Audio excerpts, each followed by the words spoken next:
round. On the paper, the money comes, but it ends up in the high echelons of those in power, and they amass it as they wish.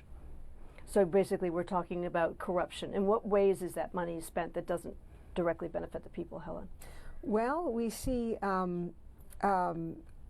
hundreds of millions of dollars intended for road projects, for HIV/AIDS projects, for malaria projects, for children's vaccines, have ended up really in the coffers of politicians linked to the ruling party who are use the money to entrench their grip on power. We suspect, we don't know, but we suspect a lot of it ends up going into the security forces also for the forces of repression. Your book makes the argument that there basically has been a multi-American administration compact with Museveni that over the years has, as you both said, has funded him, but has also basically done, to a certain extent, America's bidding across the African continent.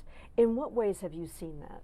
Well, it seems as though very early on, it seemed that Museveni was very close to the Reagan administration, beginning in the late 1980s, when the United States began to worry about Islamic terrorism, particularly in Sudan, which is Uganda's neighbor, which was then, especially in the early 90s, beginning to play host to Islamic Jihad groups and Osama bin Laden, for example, who were interested in toppling Mubarak in Egypt and undoing the peace deal with Israel that we wanted very much to preserve. And so the United States, at a certain point in the early 1990s, began funneling weapons through Uganda to southern Sudanese rebels to fight the Sudan government and weaken it. And at the same time, many of these weapons were coming from the United States, and they were also diverted, some of them, to rebels who invaded Rwanda and began the civil war there that culminated in the genocide 3 years later. The weapons also later appear to have gone into Congo to destabilize that country. And so I think many people are aware that Central Africa, the Great Lakes region and the Horn, was a real mess in the 90s and continues to be. But few people really know Museveni's kind of role in orchestrating quite a bit of that chaos and America's support for him.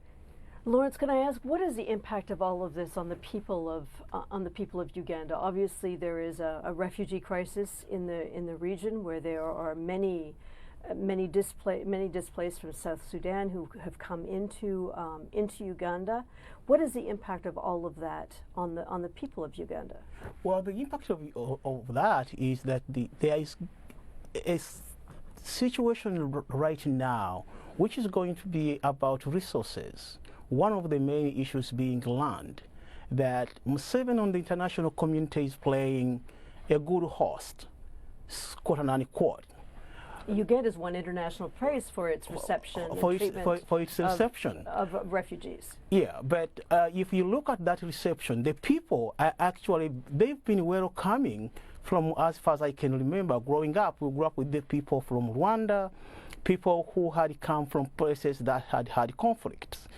But today there is almost a systematic way that people are coming into the country and are being settled. And you have to really study Museveni and figure out his role in these wars, and then the refugees run away, come into Uganda, and he receives foreign dollars, and it's his companies, for instance, his Minister of Foreign Affairs runs the company that does all the handling at the single international airport. So all the refugee food that is shipped by the World Food Program, name it, they are making money off this.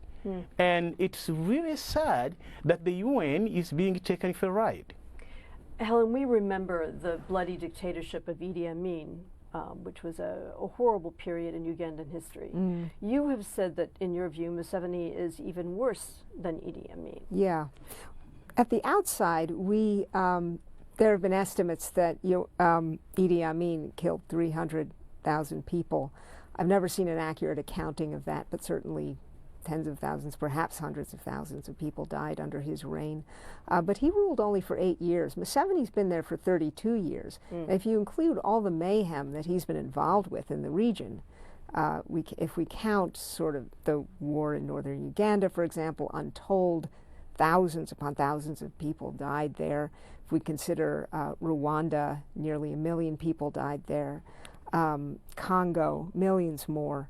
Then really the death toll begins to add up, and Idi Amin begins to look good by comparison. Thank you very much to Lawrence and Helen. Thank you for joining us. Next, the latest numbers on the flu paint a grim picture. You're watching Arise America.